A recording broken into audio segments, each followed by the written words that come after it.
It's been in Washington County's master plan for the past 30 years.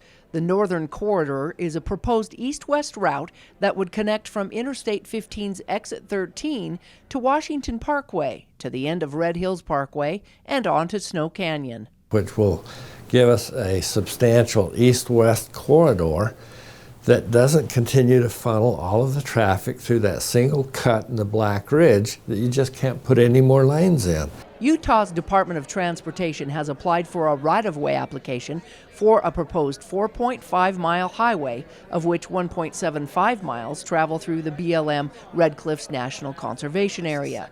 The rest of the corridor would be through private property, county, and state SITLA lands. The Red Cliffs Regional Management Plan doesn't currently allow for development of the proposed northern corridor, so the plan would have to be amended. The main controversy revolves around Washington County's Habitat Conservation Plan, or HCP, which set out 20 years ago to protect both plants and animals in the upper desert region. One of those is the endangered desert tortoise, found in the 62,000-acre National Conservation Area known as the Red Cliffs Desert Reserve. One of the big concerns that we have in southern Utah is a number of listed plants and other species, including the desert tortoise, and that's the one that specifically we're addressing with a lot of this northern corridor. An incidental take permit, or ITP, allowing development in this region expired in 2016, but the county has applied for a 25-year renewal of that permit.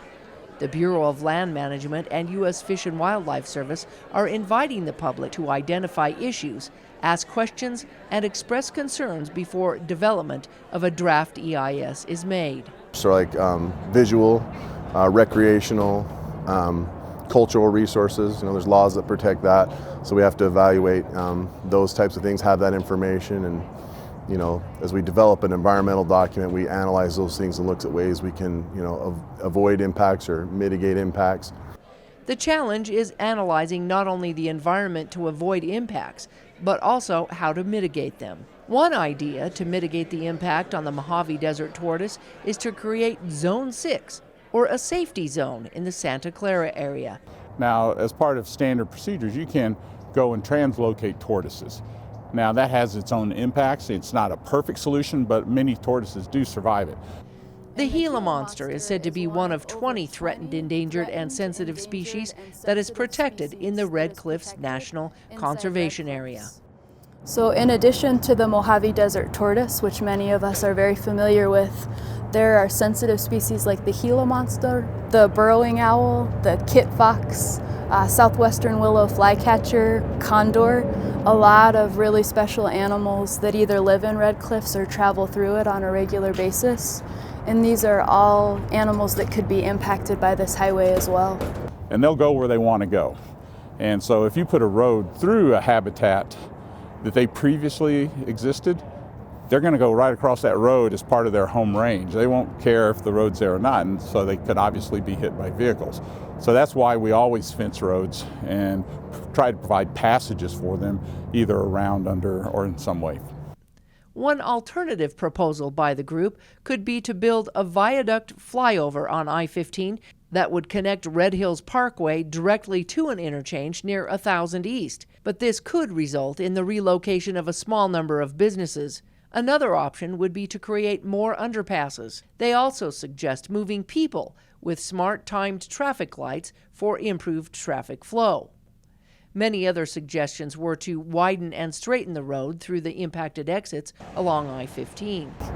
And this is a collection of ideas for how to deal with the growing traffic congestion in Washington County without sacrificing the incredible quality of life that we have here because of Red Cliffs.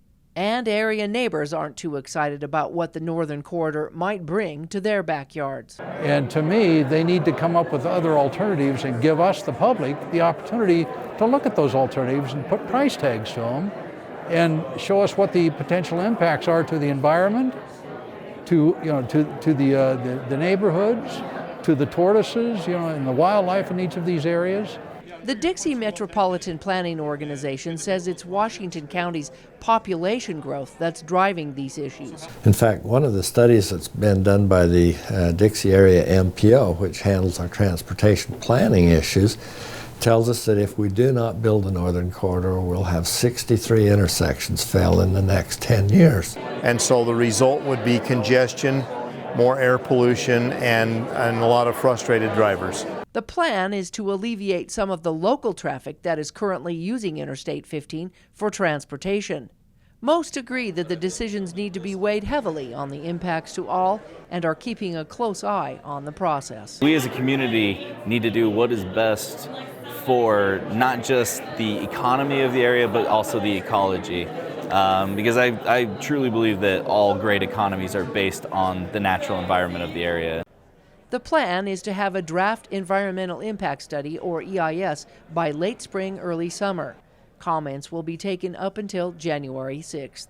In Washington County, Melissa Anderson, Community Education News.